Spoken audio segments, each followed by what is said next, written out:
Las pruebas de identidad de nicho son de más de poderosas. Dado,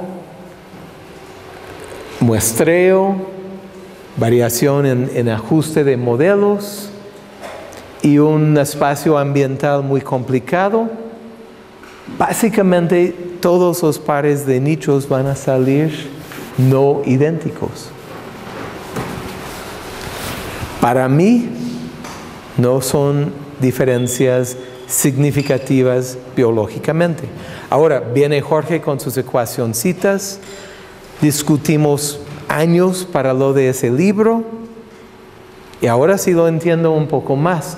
Vamos a llegar a eso. En el 2011 publiqué una revisión de como 300 especies o 300 clados respecto a conservadurismo de nicho. Y bien chistoso, en todo ese debate original que les mostré lo que decía cada autor, nadie nunca dijo, bueno, estas comparaciones son a través de décadas y estas comparaciones son a través de siglos o milenios y estas comparaciones son a través de millones de años. Nadie nunca hizo eso.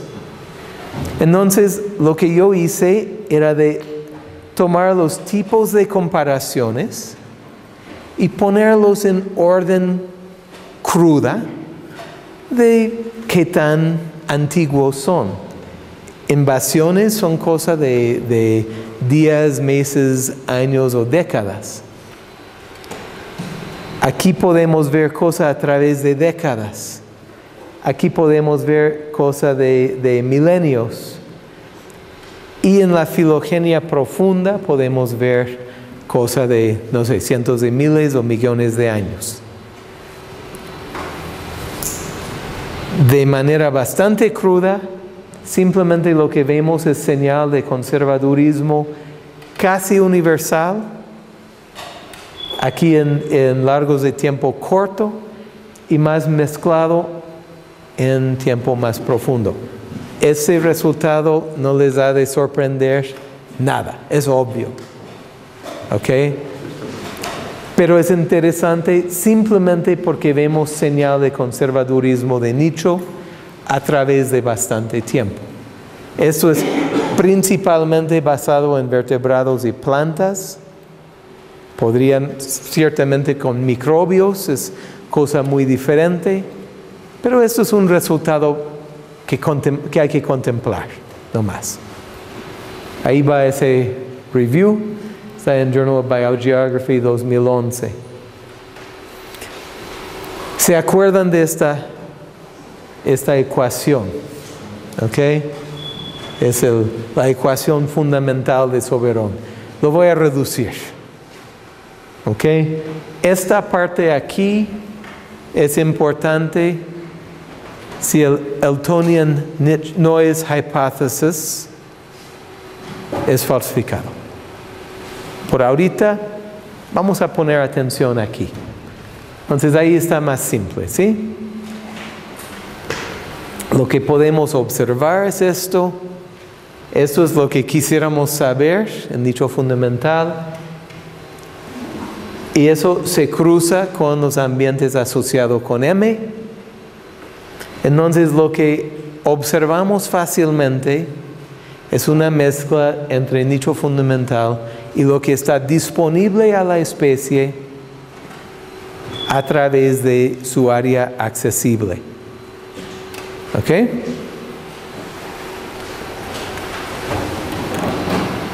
A lo que voy en todo esto, acuérdense en esos ejemplos que les di, eso era constante. Pero no pude controlar esto. En mi ejemplo de especies virtuales, uno estaba en el centro del país, ahí con Lawrence, y el otro estaba en el sureste. ¿Sí? Entonces, sin duda, los ambientes asociados con M son diferentes. Y lo que estábamos viendo era el efecto de esto, no el efecto de esto. Igual con el bobwhite, con el perdiz. No tanto M, sino M y el muestreo tenían diferente huella ambiental. Esto es lo mismo, es una sola especie. Bueno, esta confusión entre lo que nos interesa, el nicho fundamental, y lo que podemos observar fácilmente, el nicho existente, esa confusión es súper común.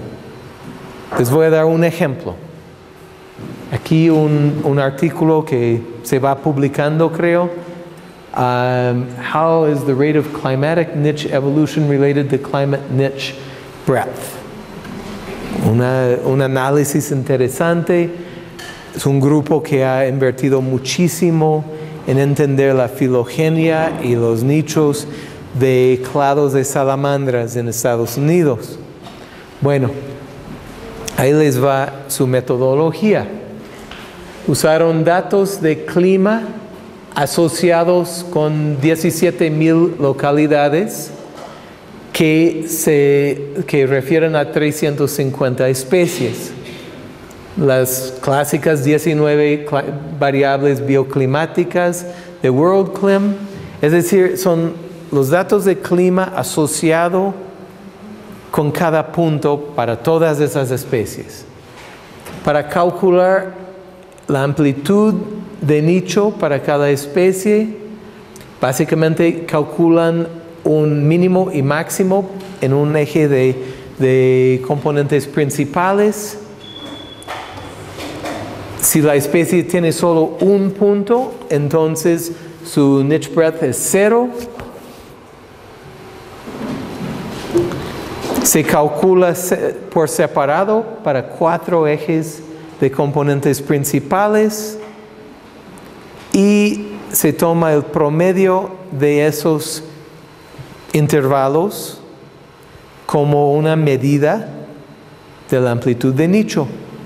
Ahora piensen, tal vez tenemos una especie que está en todo el este de Estados Unidos y tenemos otra especie que está restringida al punto de un cerro o una isla.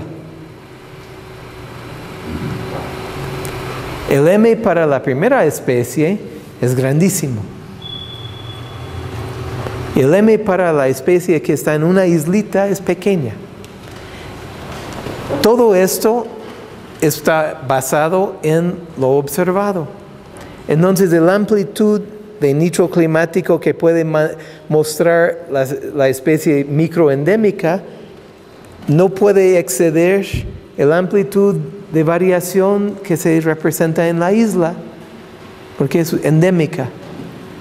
Y la otra especie varía a través de todo Estados Unidos.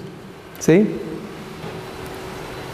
Sacan una asociación bien interesante, lo publican en buena revista, pero vemos esto.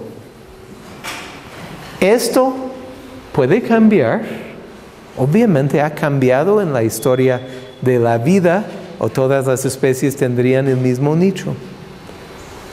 Puede evolucionar, y eso es lo que nos interesa.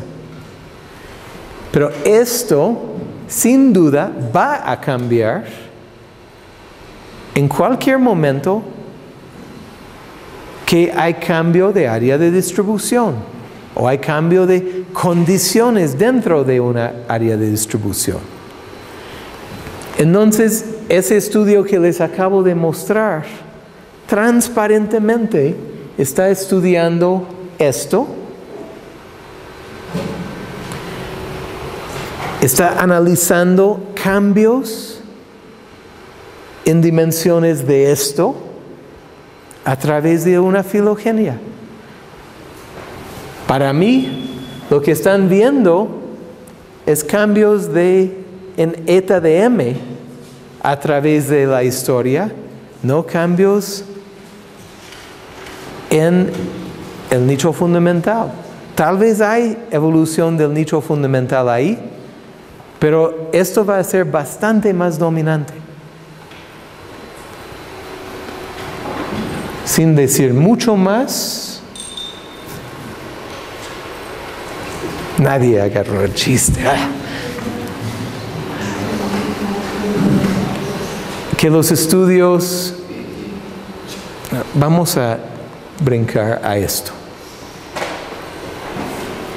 Esto es la pregunta que queremos hacer. Si el nicho fundamental de una especie es idéntico al nicho fundamental de otra especie. Quiero que ustedes, por lo menos, no estoy entrando en detalles de cómo usar estos métodos de comparación de nicho, pero quiero que por lo menos puedan evaluar metodologías, tal vez de una publicación o de una propuesta, pero quiero que ustedes puedan detectar los problemas. Eso no es suficiente porque es muy difícil de medir esos. Tal vez Carolina puede medir la fisiología de esto y la fisiología de esto y mostrar que esas curvas de respuesta son diferentes. Pero usando estos métodos correlativos, eso no es suficiente, porque se va a contaminar con variación en los ambientes asociados a M. Lo que debemos de hacer es esta pregunta. Si el nicho fundamental de especie 1, dado los ambientes asociados con su M, igual a nicho fundamental de la otra, dado su M y ambientes asociados. Es decir, esa pregunta considera explícitamente el M y sus ambientes de cada especie. Vimos en esa cosa de las salamandras que explícitamente ignoraron esto. Explícitamente. Simplemente tomaron las localidades de ocurrencia como una indicación de las dimensiones del nicho. Pero si una especie tuviera un M pequeño y otra especie tuviera M grande, no lo ve. Eso es un problema. Ahora, ¿cómo sacar esta prueba? No es fácil.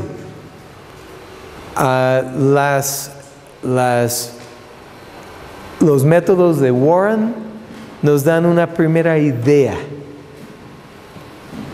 Bronneman recientemente publicó otra cosa que va por lo mismo. Vamos a ver a dónde nos lleva. Pero por lo menos cuando hay comparación de nichos, ustedes pueden preguntar, ¿hubo un paso que delineaba M para cada una de las especies? Y si ese M de alguna manera condiciona el estimado del nicho. Si no hace eso, no lo toques.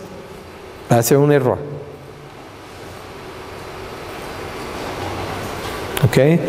Yo diría que todos los estudios filogenéticos que se han hecho, análisis filogenéticos de nicho ecológico, incluyendo el capítulo 1 de Enrique, que nunca publicó. ¿What? Que ese sí no lo publiqué. Eso. El 2 tampoco. Incluyendo algo que yo publiqué sobre Aphelocoma, el género que analicé para mi doctorado. Todos esos estudios están mal. ¿Por qué? Porque no están controlando los ambientes asociados con M. Pero toda esa gama de literatura, que yo sepa, no hay ningún estudio que controla por los ambientes representados a través de M. No va a ser fácil hacer tampoco. Pero este detalle aquí es cosa fuerte. Es un error que todo el campo comete seguido.